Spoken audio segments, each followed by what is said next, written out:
Hello there, it's Cass from Cass Money Moves, and I have got something for those residents in the state of Mississippi. Yeah, the great state of M-I, crooked letter, I, crooked letter I, humpback I.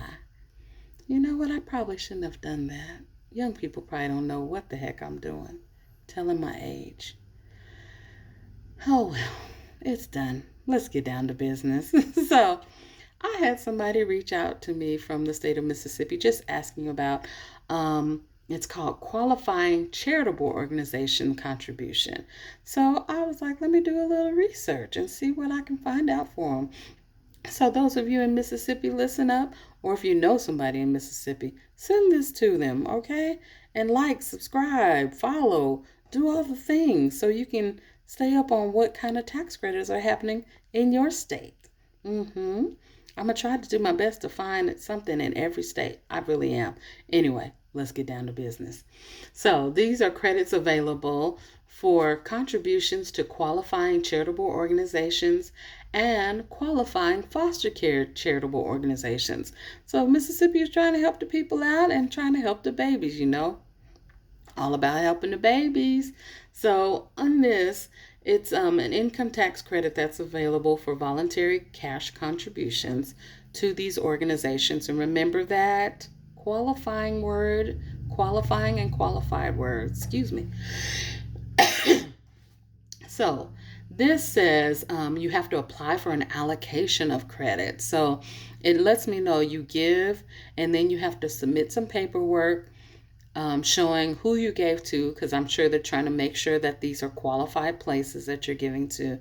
Then they'll send you paperwork back, approved, and you give it to your tax professional. So make sure you get that. So the credit that they have is limited to, this is for the qualified charitable organizations. There are two different levels. So when you give to the charitable organization, the income tax credit is the lesser of $1,200 or the amount of the contribution if you're single or head of household. If you're married filing jointly, it's the lesser of $2,400 or the amount of your contribution.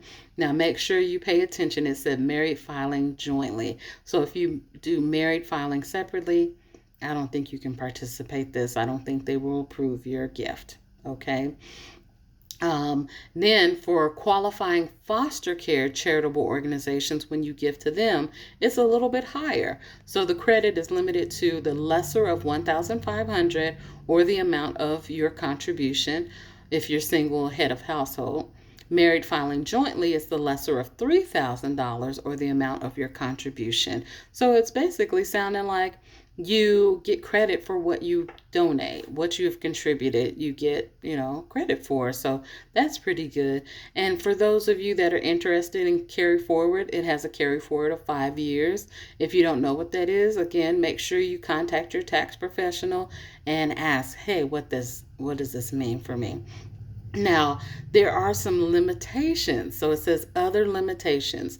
The contribution cannot be used for other state charitable credits, okay, and cannot be used as a deduction for state income tax purposes. So make sure you talk to somebody before you participate in this so that you understand what it means for you. Make sure you call your tax professional, your CPA, and say, hey, how can I take advantage of this and make it a positive for myself as well as those that are getting, it's positive for those that we're contributing to. So make sure you don't go and say, hey, Cass told me I can do this. Nope. Do your do your research, y'all. All right. And do me another favor. Make sure you get out and enjoy some sunshine. Put your feet in the grass or the sand. Just get some nature and enjoy it. And be relaxed for a little while. And yes, it's September, so hopefully it's still a little warm where you're at, and hopefully not too warm where you're at. And you know what? Take care of yourselves. Bye.